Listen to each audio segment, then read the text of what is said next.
Now, brothers, in closing, I want you to take this pledge. When I say I want you to say I, and I'll say your name. I know that there's so many names, but I want you to shout your name out so that the ancestors can hear it. Take this pledge with me. Say with me, please. I say your name. Pledge that from this day forward,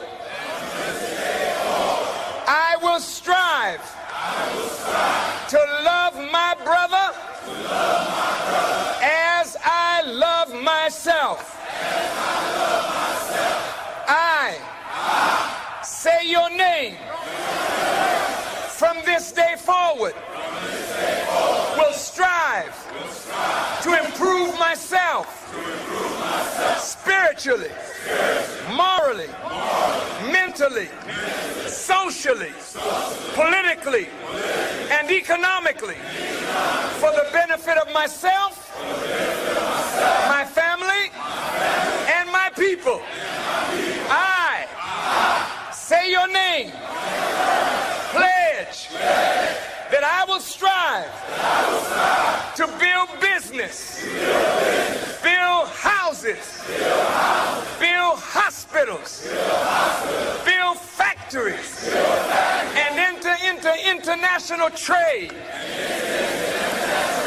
for the good of myself, my family, and my people. I say your name. Pledge that from this day forward, I will never raise my hand with a knife or a gun to beat, cut, or shoot any member of my family or any human being except in self-defense. I say your name. Pledge from this day forward, I will never abuse my wife by striking her, disrespecting her. For she is the mother of my children and the producer of my future. I say your name. Pledge that from this day forward, I will never engage in the abuse of children, little boys or little girls, for sexual gratification. But I will let them grow in peace to be strong men and women for the future of our people.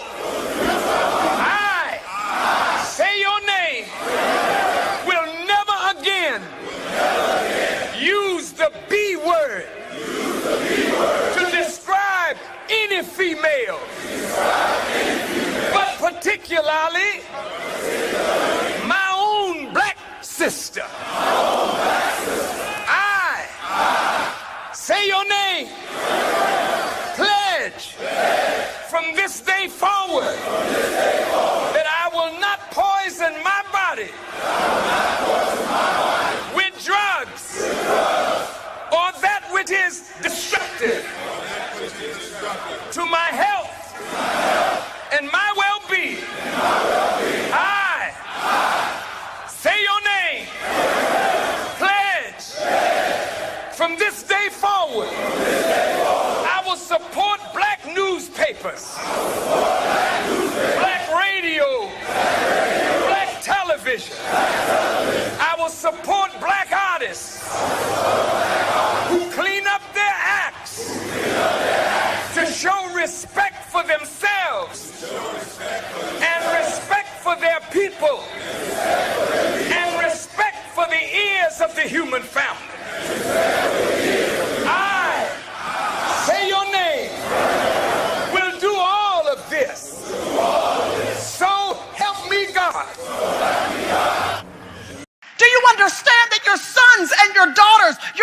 grandsons and your granddaughters, our great-grandchildren that we may never actually lay eyes on. Do you realize that they are counting on you rising up and being who God has called you to be?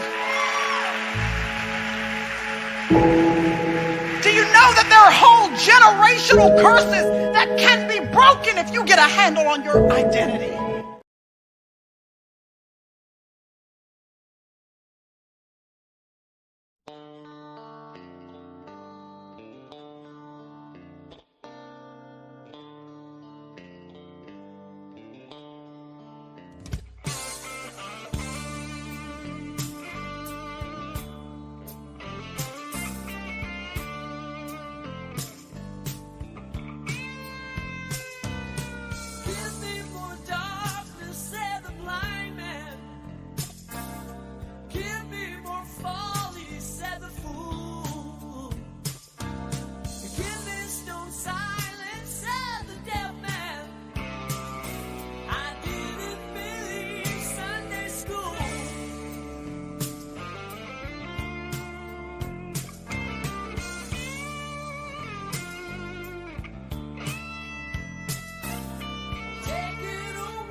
Okay, we're here this morning for Sunday school, and let me make sure that everything is coming through okay. Let me just check here.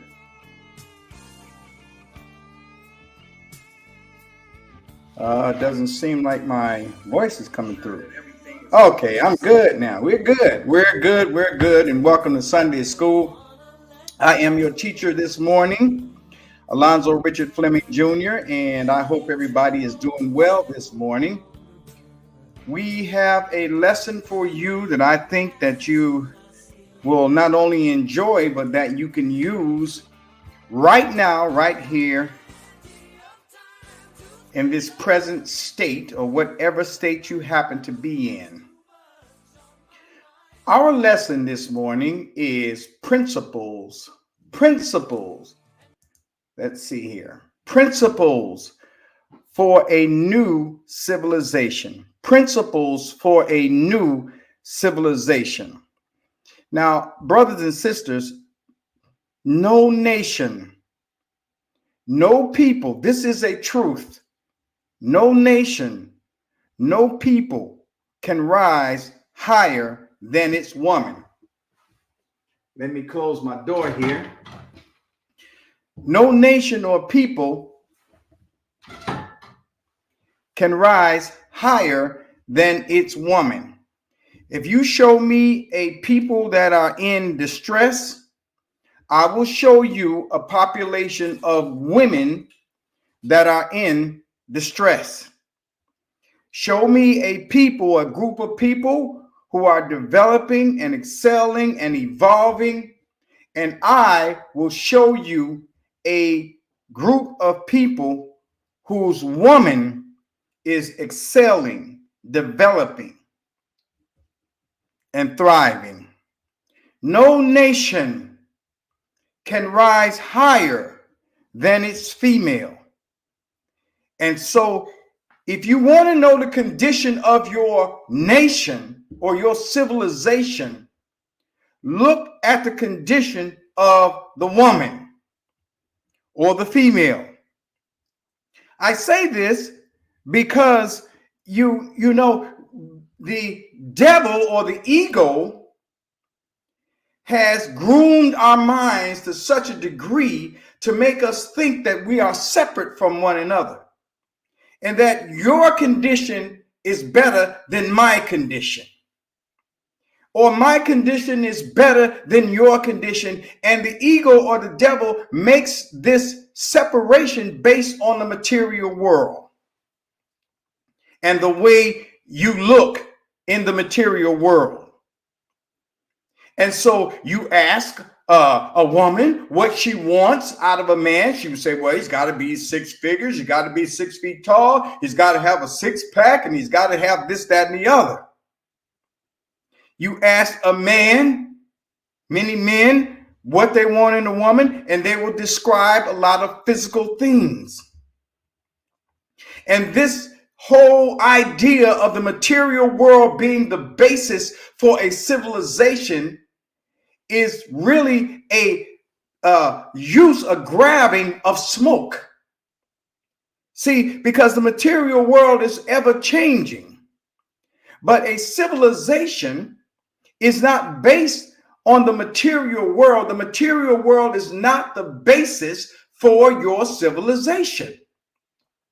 I want to read briefly some points that was made in Principles for Dealing with the Changing World Order, written by Dr. Ray Dalio, who is a international banker and a man who wrote a book by the same name, Principles for Dealing with a Changing World Order. And he wrote this exhaustive, well-researched book to give us guidance as we see the world changing. The world order is changing, brothers and sisters. And if you hippity-hopping and hippity and along, shaking your rump on the internet, talking about I can't stand this and I can't stand that, this, that, and the other, and telling this, that, and the other, then you will be like the blind man trying to guide the blind. But in his book, he sets out the things that point to a thriving civilization. And these measures are measures of power in a civilization. And the first measure of power in your civilization. Now, Ray Dalio is not a religious man. You would call him a New Age man. But Ray Dalio starts out in his 8 measures of power. This is page 64 of his book, Principles. The first measure of power of a nation is its education, its quality of education, and its spirituality. The second measure of power is its competitiveness as a group in the game of life. How does the group compete with other groups in the game of life? The third one, it's innovation skills, its ability to innovate and to develop technologies to serve itself. This is the third measure of power of a thriving nation. The fourth measure of power is trade with others. Your trade policies as a group with other groups of your brothers on this planet. The fifth measure of power of any nation or civilization is its economic output. How much do you produce as a result of your thinking? It's not talking about individuals, though individuals obviously encompass the nation. It's economic output. The sixth measure is its military development. How do you protect yourself from those who have a mind to colonize, invade, or exploit your nation, your woman, your children, your military development? The seventh measure is your financial center status. Where is the hub of your finances? See, you can look at, brothers and sisters, and I know you haven't heard this before because they're not teaching this in school.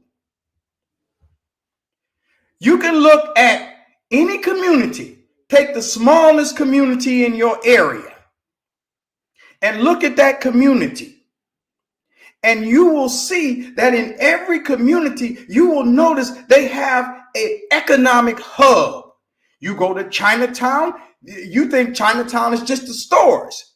You think Chinatown is just the shops. But the Chinatown is the economic hub of the Chinese community in America, in each city.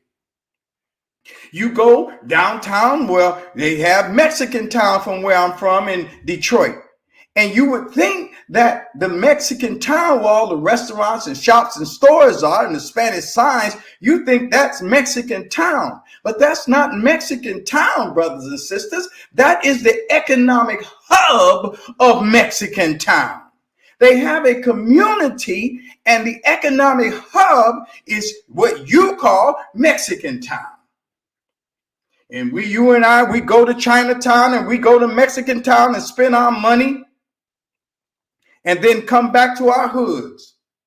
So your financial center status is the 7th point to help you to evaluate the viability of your nation and your civilization. And then the last is your reserve currency status. Your reserve currency status. Now, a reserve currency is like you go any place on planet Earth and you can use the dollar no matter where you go, because the dollar is the planetary reserve currency. So you can spend the dollar anywhere because of its strength.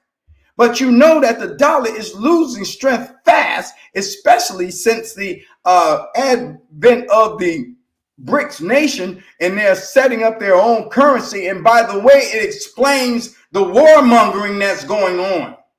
Because in Ray Dalio's book, he pointed out, and I have been over the years asking you all to read this book because you can predict it.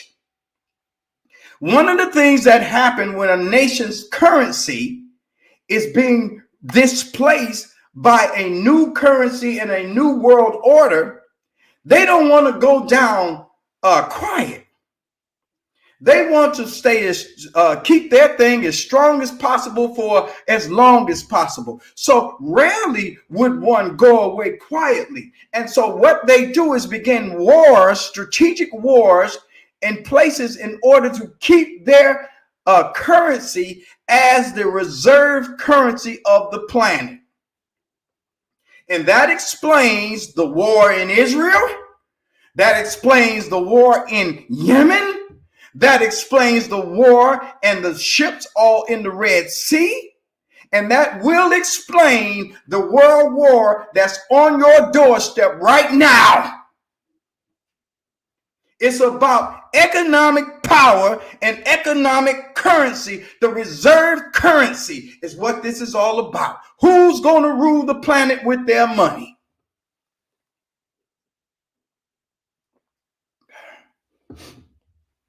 A point of clarification on that. You had the reason that and I don't want to go too deep in economics at this point, but just to give you an understanding how important a reserve currency status is, back in 1973, I think it was August 15th, 1973, America was printing more dollars than she had in gold. And so the Vietnam War and a lot of the social programs she was doing, the other countries started to notice, wait a minute, you don't have that much gold to be printing all this money. See, because the money was supposed to represent the amount of gold in the vaults. And so when the other countries started doing the math, they realized that the United States was printing more money than she had in reserve in gold. And so they began to come and get their gold because the United States was storing all the gold. And the other countries, when they started doing the math, decided to come and get their gold from the United States. And so in order to go keep from going bankrupt, which the country did go bankrupt in 1973, Nixon got on the air. He was the president at the time, and he clipped the connection between the dollar and gold. So the dollar no longer represented an amount of gold. And then what they did, they got a deal with Saudi Arabia and said, now listen, if you sell all your oil in dollars, then our currency will remain the world's currency, reserve currency.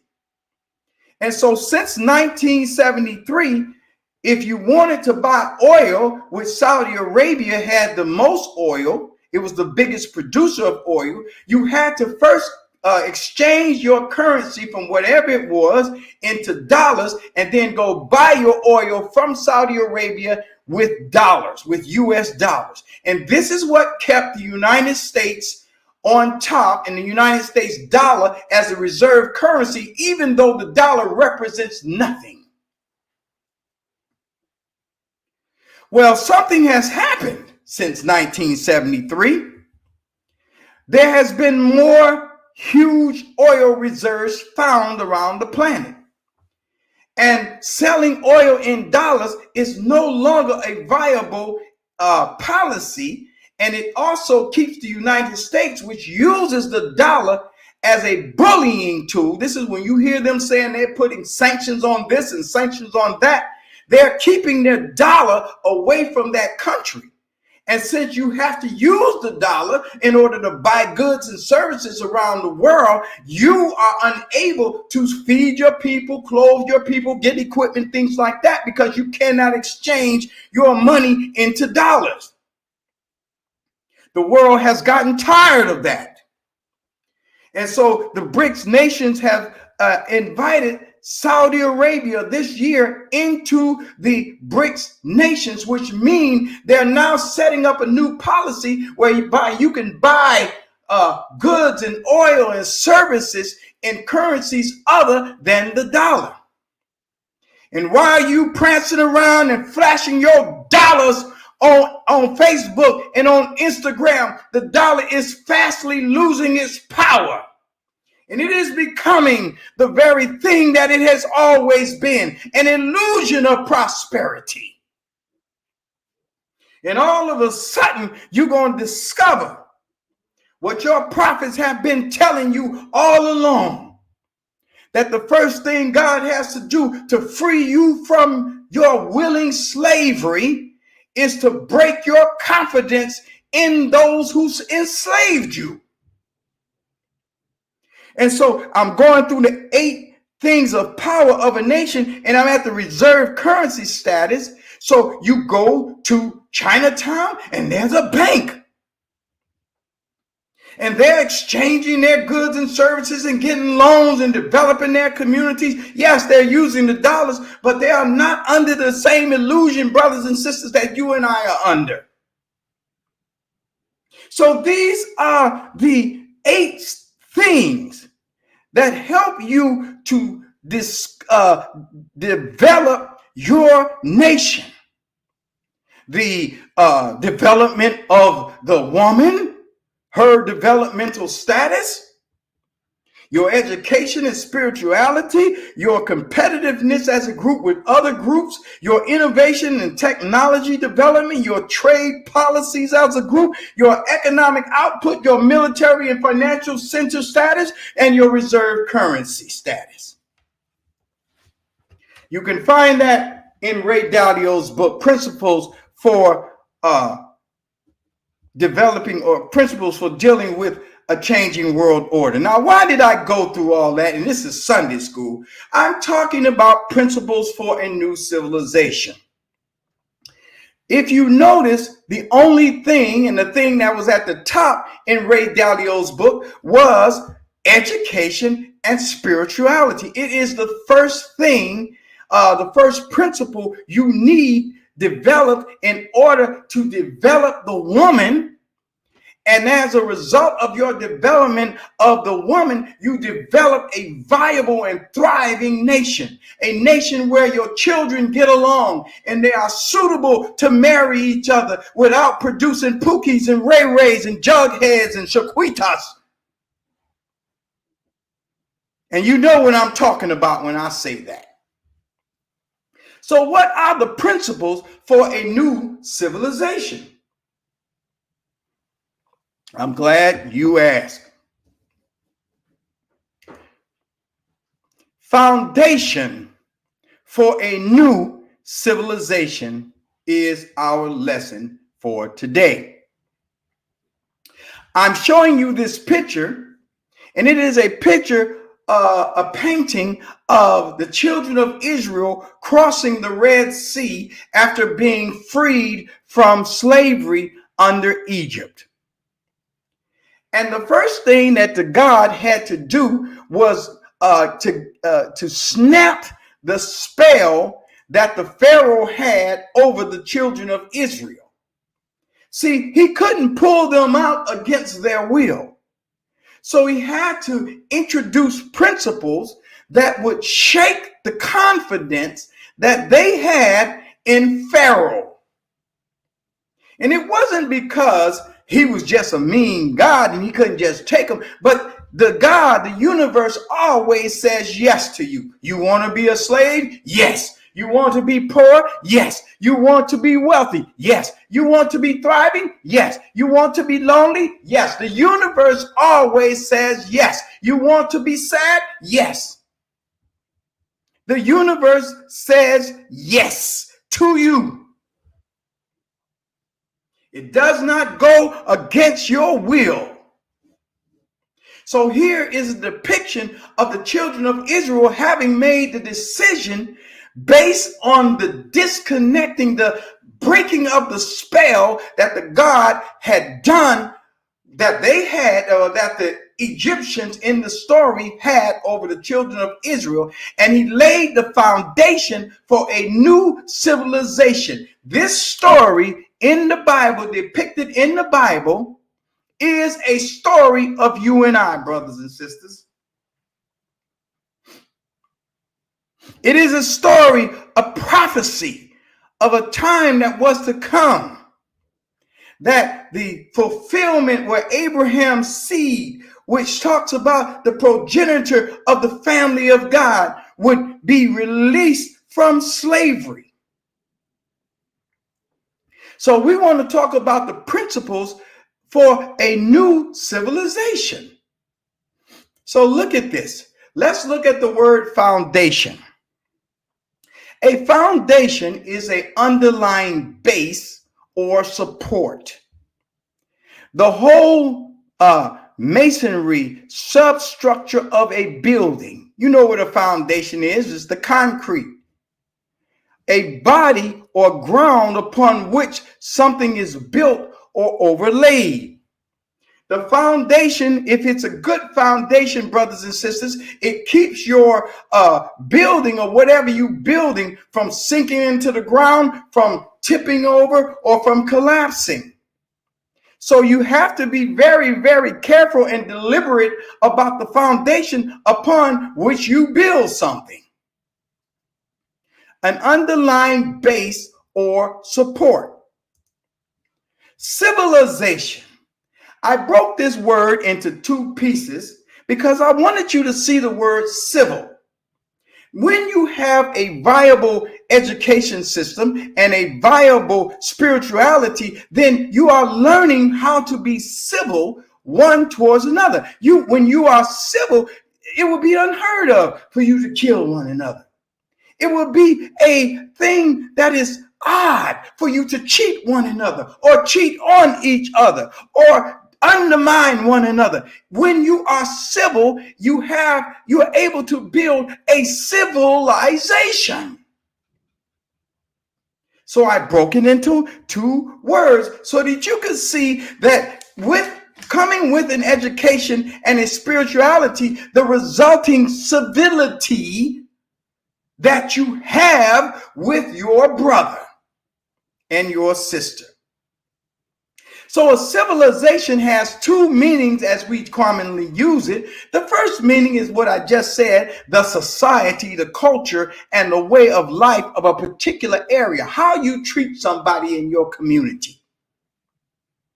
Civil, the society of your neighborhood, the society of your family, the society between you and your spouse. It is a society of two, civil, and more importantly, the civility that you have in your internal structure, what's in your head, how you think about yourself.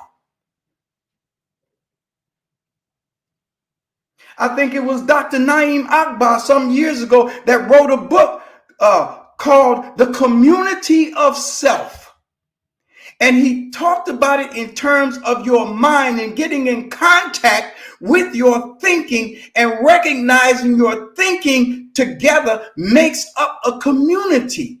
And when you're thinking in yourself, this community then goes out and expands, and it becomes a community within your family, a community within your street, a community in your neighborhood, a community in your broader family, and then a community throughout society. So when you are civil, the society or culture and way of life of a particular area. Let's look quickly at the word culture here and deal with it in terms of our culture, as we call it, Black culture. Black culture needs to be challenged. And I'm going to go as far as say, don't. It has not the power in its present form to civilize us. Because if it did, we would be civilized by now. We've had generations and generations. There's something under what we call Black culture, which is destructive to us. And we clearly see it. And we clearly experience it. And it is coming from what we think, not from what we do, but from what we think. That is the secret. So the society, how you think about your society, you dare not go into Chinatown and see Chinese people killing each other, selling each other dope. It's a movie, The Godfather, where he says when they're having a discussion, they don't want to sell dope because of the destructive nature of it. And one of them gets up and he says, in my community, we wouldn't sell it around schools. We wouldn't sell it to women. We sell it to the niggas. They're animals anyway. Let them lose their soul. They know you'll sell it to yourself and your children. They know that why do they know it? Because that's what's been built in you.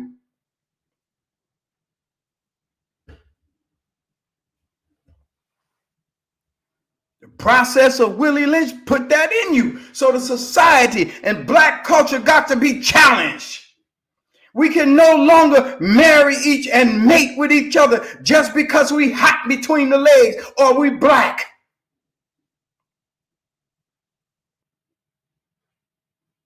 We have to understand the science of mating and reproduction. We can't go on religion no more. We got to get in touch with our spirituality.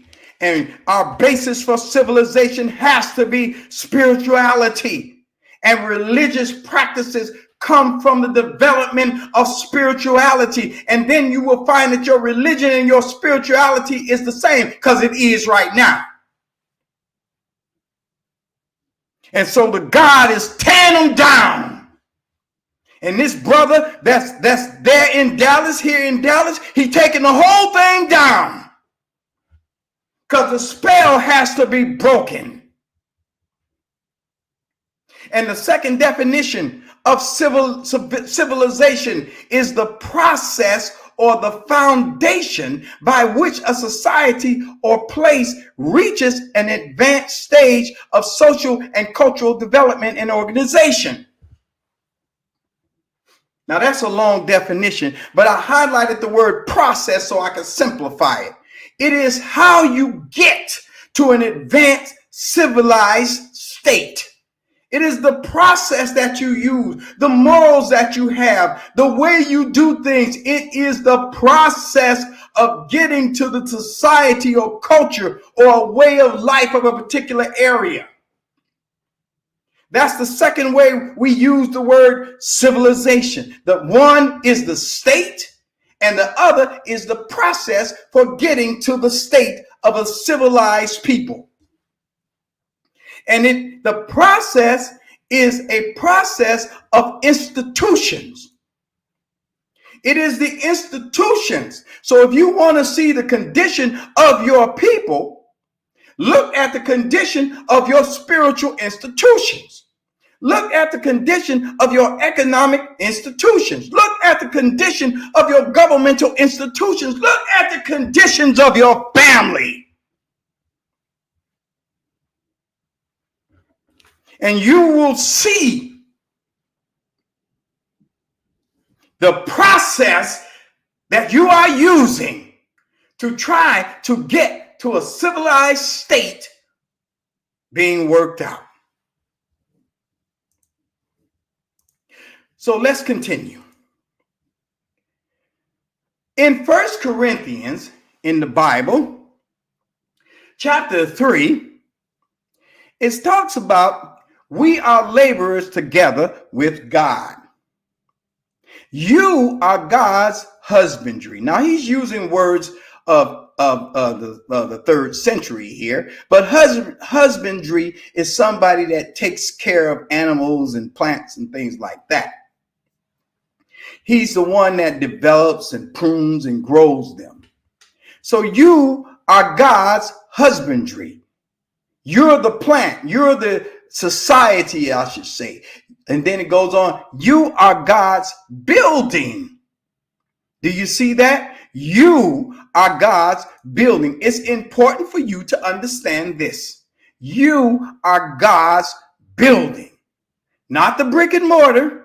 You are God's building. This is a statement of identity.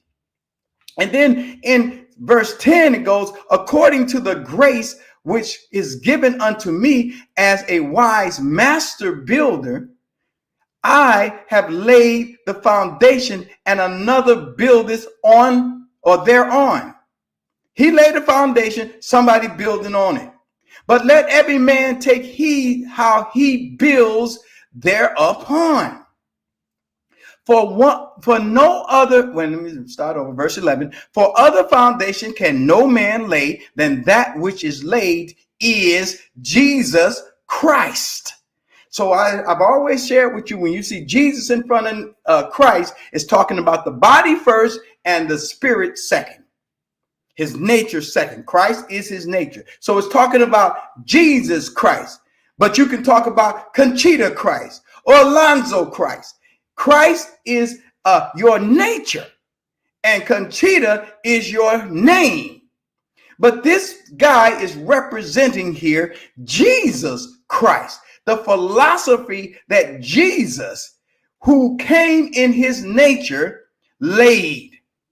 And so the people he is talking to, he says, no other foundation can be used than the foundation of Jesus Christ.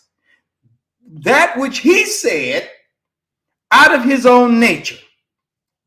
And then says, now if any man build upon the foundation gold, silver, precious stones, wood, hay, stubble. So in other words, you could put on that foundation what you want, but everything on that foundation is going to be tried.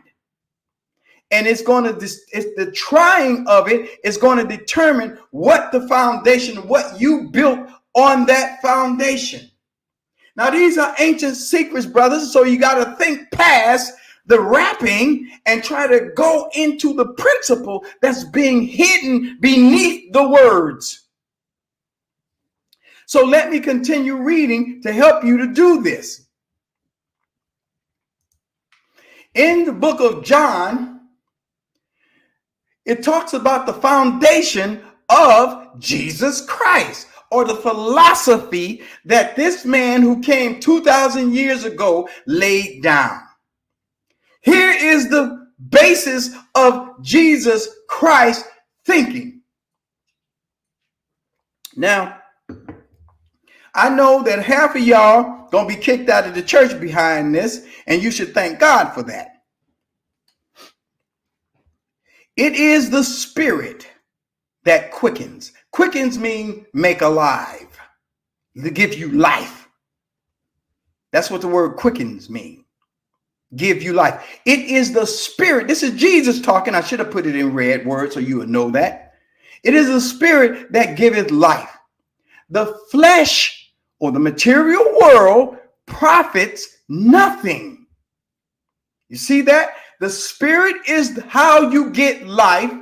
The flesh profits nothing. What does that mean?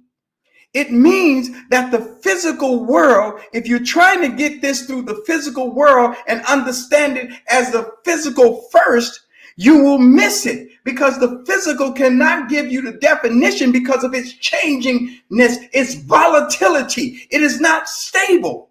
The physical world changes all the time. Indeed, the physical world is not even here. And that's another whole thing.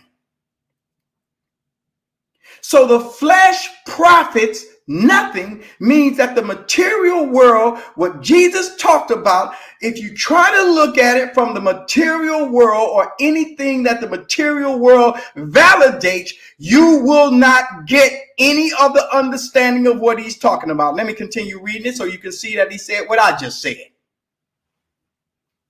It is the Spirit that gives life. The flesh profits nothing. The words that I speak unto you, they are coming from, I put that coming from in there. They are spirit and they are life. The words that Jesus spoke and the words that I'm speaking to you are not coming from the physical world as the basis for understanding. They are coming from spirit, because it is spirit that gives you life, and the flesh and what you do with the flesh has nothing to do with it. It doesn't understand it. It can't comprehend it. And it does not give you the life that you thought you can get out of coming from the flesh. What you do, what you don't do, what you say, what you don't say. It doesn't profit. That's Jesus talking, and Jesus saying that. And that is the basis of Jesus' philosophy and what Jesus taught. The Spirit is what quickens, gives you life. And this is the basis for civilization that you must begin to build on. Remember, he said that Jesus Christ, no foundation can no man lay. Then that was Jesus Christ. So let's listen to Jesus Christ and see. I often tell people to read the Gospels. Matthew, Mark, Luke, and John.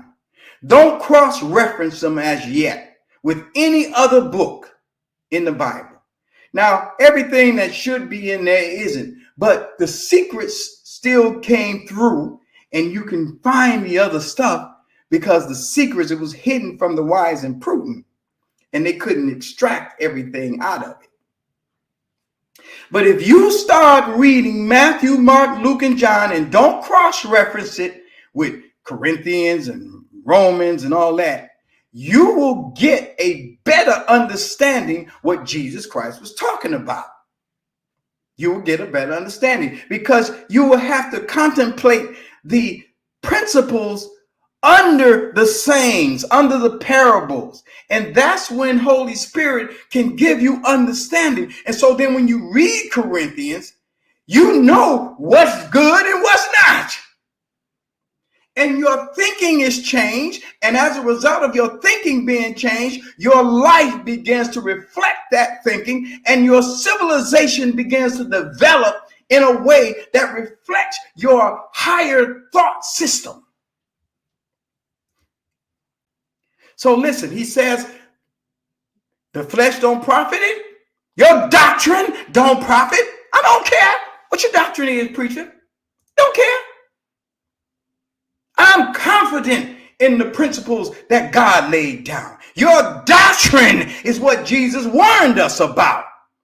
Beware of the doctrine of the preachers. So your doctrine don't scare me, and it don't scare your children. Okay? They don't care. They don't care about your doctrine. You ain't seen this whole situation with that big bishop on CNN or MSNBC or Fox News Channel or any of the other religious stations. Where are you seeing this whole controversy brewing? You seeing it among the youth. It is the youth that's rejecting it.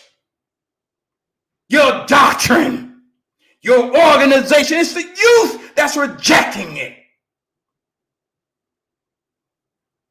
CNN got a stake in it staying up.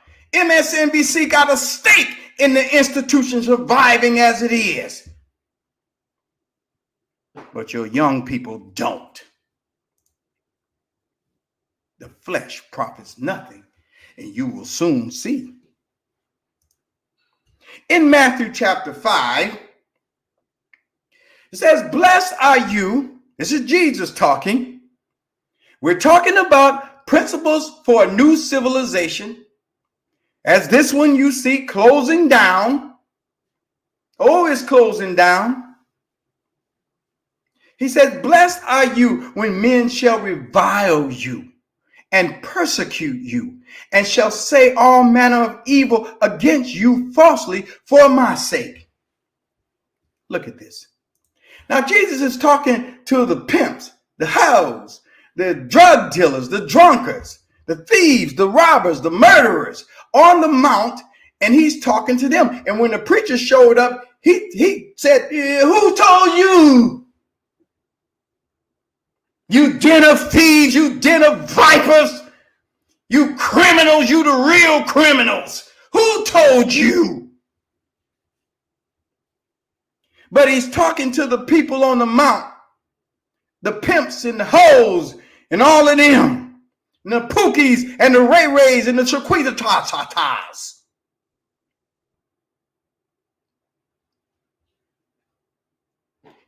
Saying evil against you falsely for my sake. Now remember, the words that Jesus spoke was the word saying that it's not of the flesh.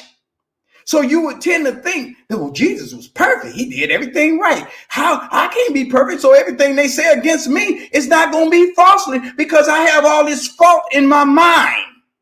So everything they say, I know I've done this. But he's saying, if you bless when they say stuff falsely for his sake, what does it mean when it says my sake? This is Jesus talking.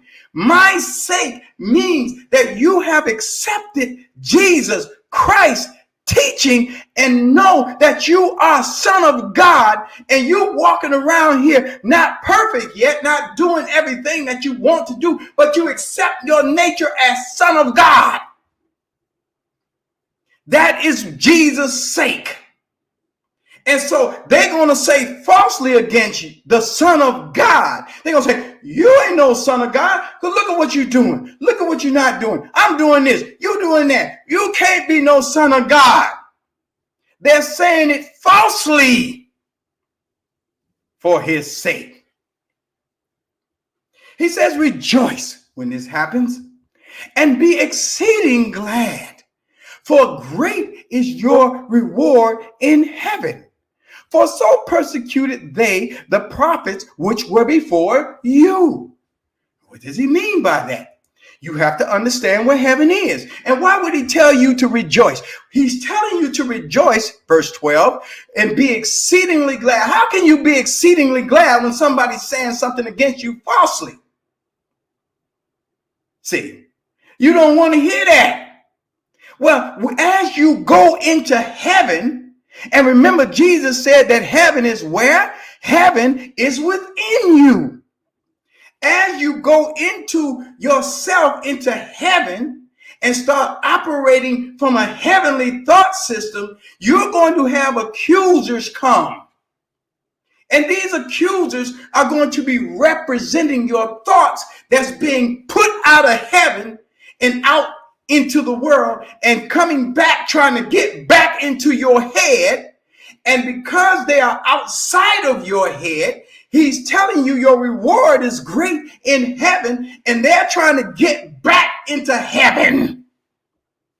And the knowledge that they are outside of you now is the knowledge that you are in heaven. And that's why you rejoice. Y'all don't get that.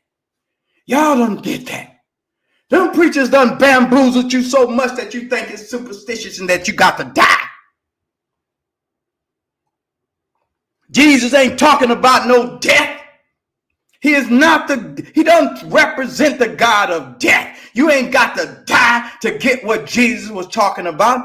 In heaven is your reward, and heaven is within you, says Jesus. And just like they persecute you, they persecuted the prophets which were before you.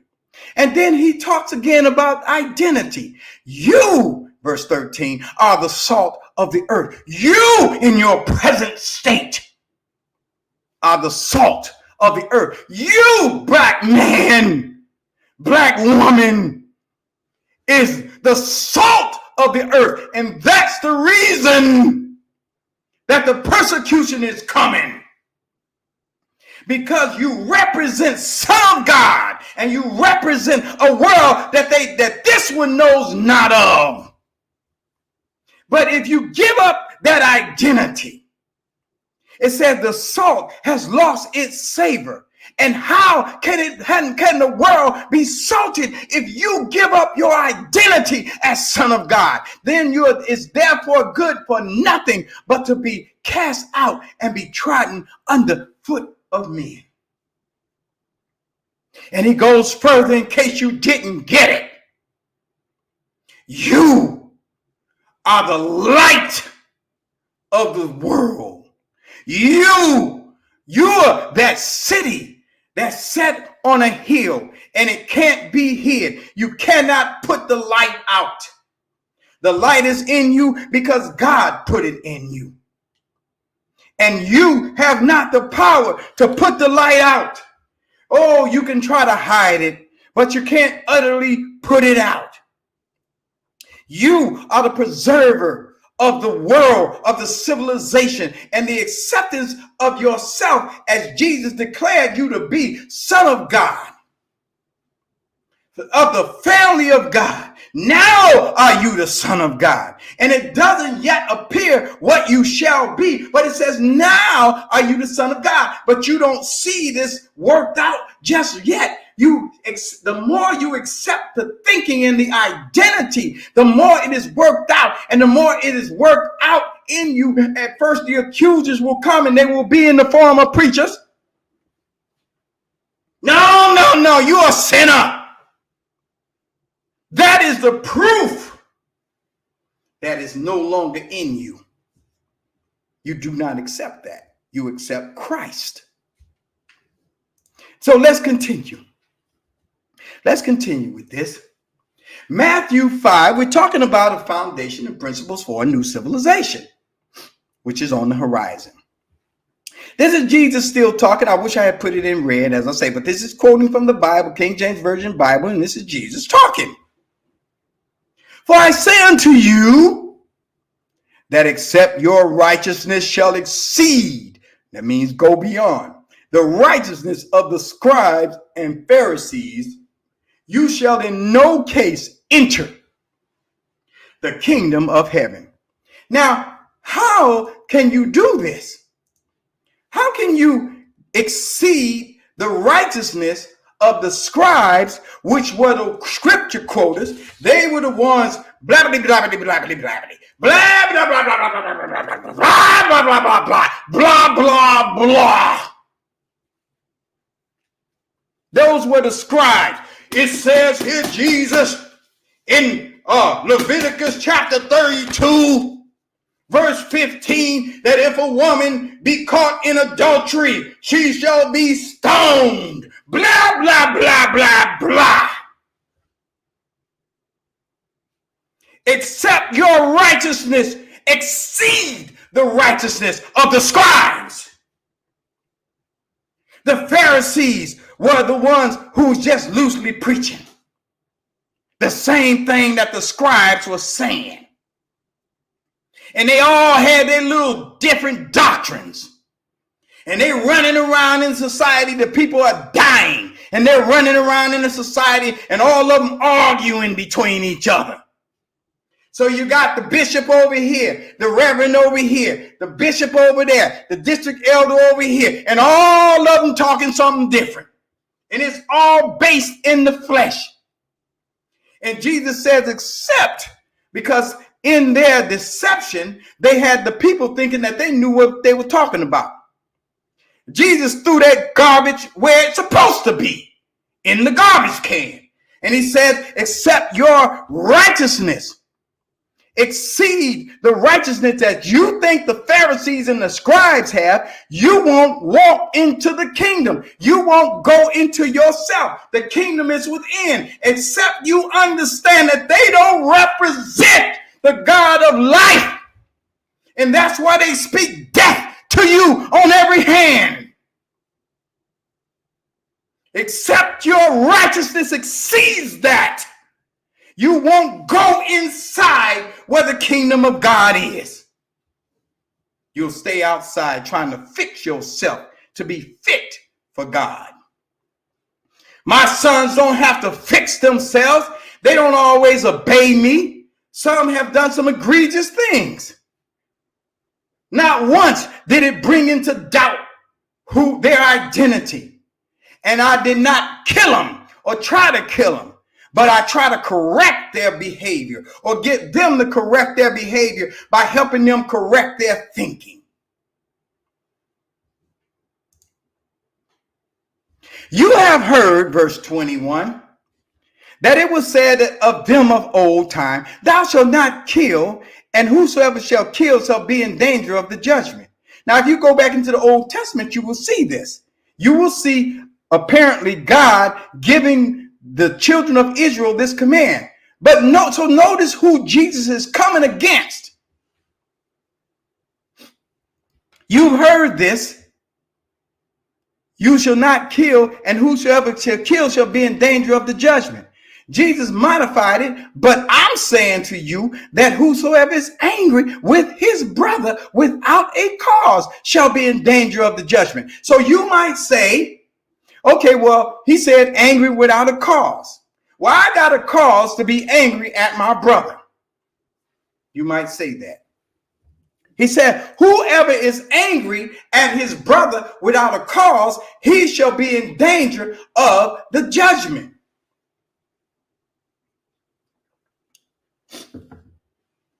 And you say, he did this, and I have a cause to be angry at my brother.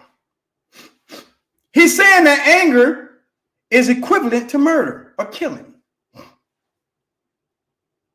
So what is he saying? Because he's saying, well, you're going to get angry. You know you're going to get angry. But if you're angry without a cause, you're guilty.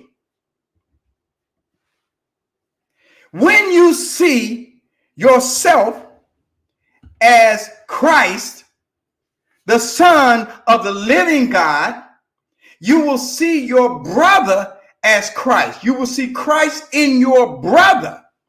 And Christ is innocent. The Son of God is innocent. The Son of God is not guilty. So if you are angry at the Son of God, then you are angry without a cause. There is no cause for you to be angry at Son of God, because Son of God is innocent. And that is your brother. Let you think about that for a minute. The Son of God is innocent. You think of the Son of God as Jesus, and that is who he is. So I want you, is Jesus innocent?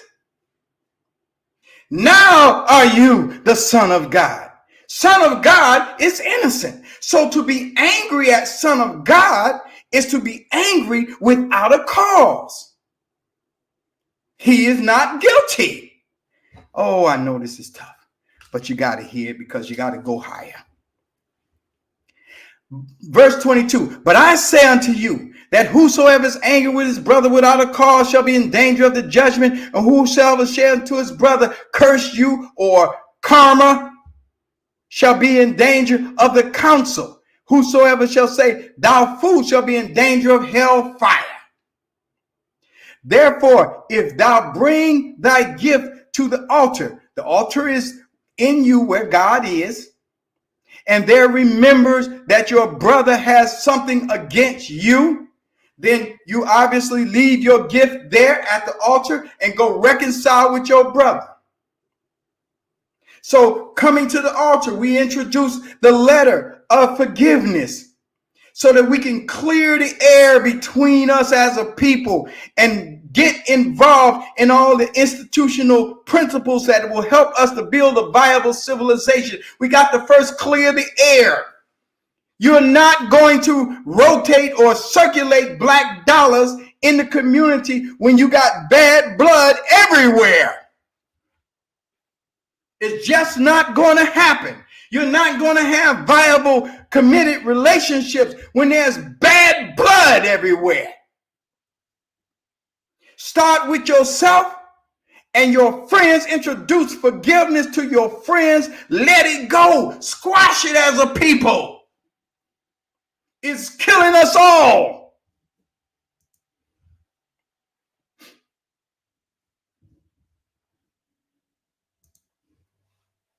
Matthew chapter 7. Jesus talking again. Therefore, whoever hears these sayings of mine and does them, I will liken him to a man which built his house upon a rock. And the rains descended, and the floods came, and the winds blew, and beat upon the house, and it fell, for it was foundation upon a rock. It fell not. It didn't fall because it was on a rock. The foundation was a rock. And he says, upon this rock, I will build my family. Didn't say no church. He said family. Jesus didn't know nothing about no church. Church didn't come. The word church did not come into existence for 700 years after Jesus. But in that scripture, when he said, and they put the word church in there, he says, upon this rock, I will build my family, and the gates of hell will not come against it or prevail against it. Didn't say no church. He said family. You're damn right I was there.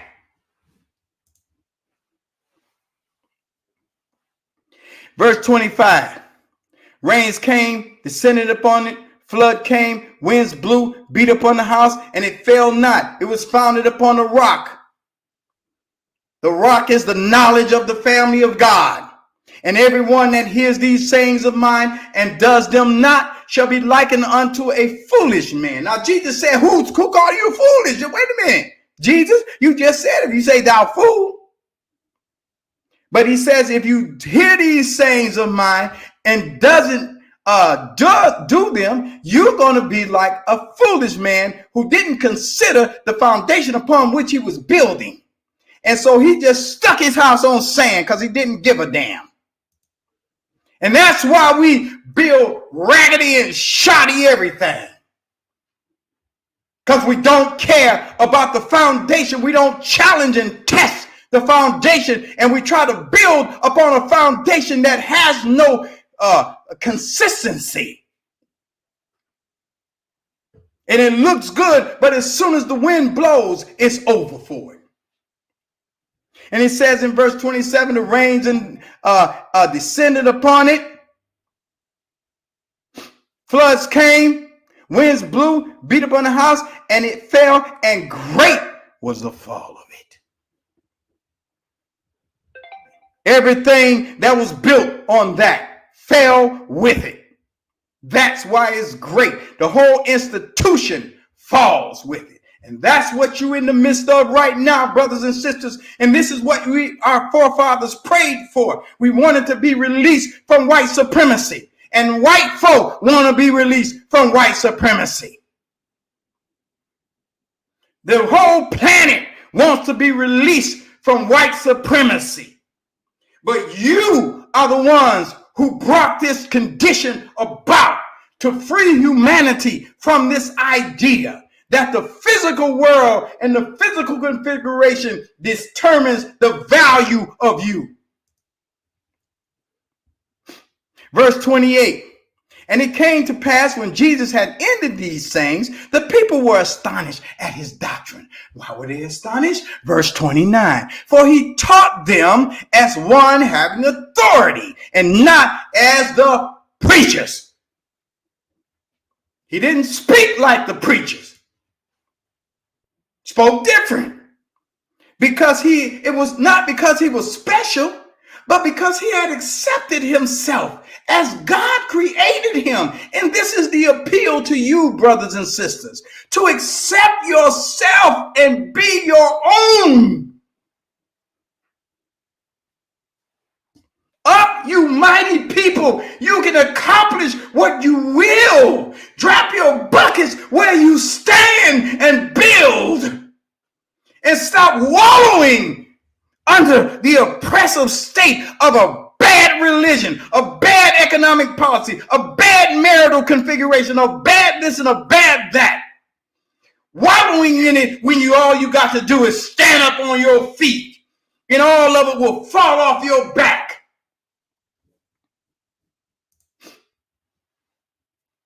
Says he taught them as one having authority and not as the scripture thumpers, the preachers. You know I talk about them. John 13. And here's the foundation that no man can lay other than the one that Jesus Christ laid. Here it is. Here's the crux of the matter. Here's the thing. I'm about to get up out of here now.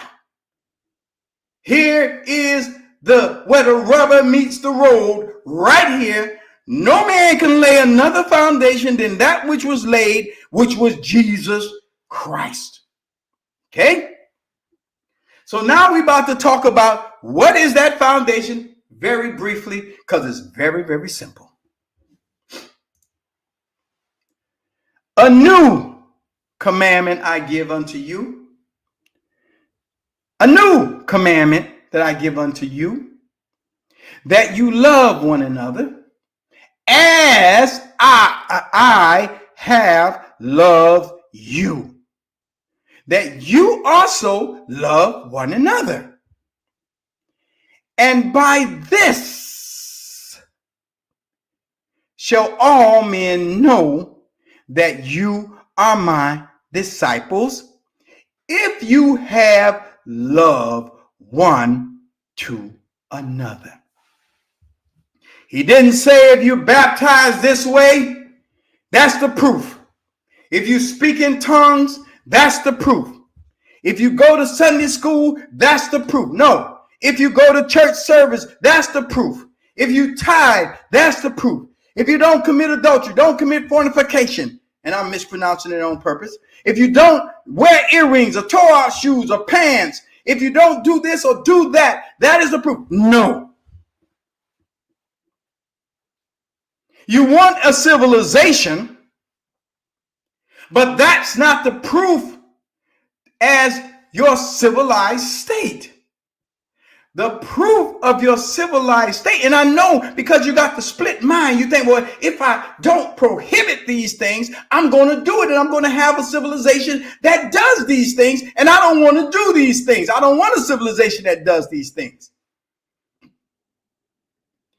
The words that he speaks don't start at that point. The words that Jesus speaks start at the spirit and then develop that. So we got to get started now. If we get started now, we're learning this principle. He said, love your enemy. Do good. I think I put no, I didn't. If we start now, by the end of the century, we should have a viable civilization. Our children's children will be able to mate with suitable spouses if we start now. He says, This is the commandment that he's given to you to prove that you are his follower.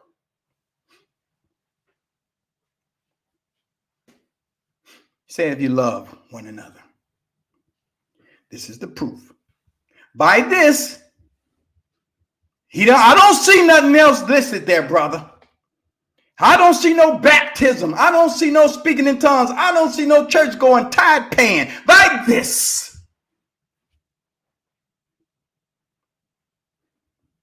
shall everybody know that you follow me, if you have love one to another. So I'm going to end it there, but I want to say this as we get to the top of the hour. I guess this is what's called the altar call. This is the altar call. Listen, brothers and sisters, here's what's been prescribed for us. When he said, love your enemy, he wasn't talking about the white man or the Romans. He wasn't talking about them. See, because you can't understand that. You don't know the principle of what's happening. If you understood that, you would discover something so deep, you couldn't even live on the planet in its present state. When he said, love your enemy, he knows that your enemy is the closest one to you that you got a problem with. And you may not have the internal fortitude as of yet to pick somebody who did something so egregious, but find one. And you know who he is right now. You know who she is right now. That person is in your mind right now. This is the altar call. The altar is within you. I'm calling you to the altar. Find one that you got a problem with. Somebody it could be small, so ever so small, because it don't take but a little bit. Release that person. Genuinely release that person. If you can even release one, you have released them all. If you can completely give one, you have forgiven all. By this shall all men know that you are my disciples, if you have love one towards another. Forgive your brother. Release him from your clutches and watch peace break out in your family. Watch peace break out in your mind. Watch peace break out and adequacy break out in your finances, in your love life. I'm telling you what I know. By this shall all men know that you are his disciples. Write the letters, brothers and sisters. Write the letter, and you will see that peace will break out, and people will know that you are a disciple of Christ. I'm Dr. Fleming. I'm out of here. I'll see you on Tuesday at 7:30. Goodbye.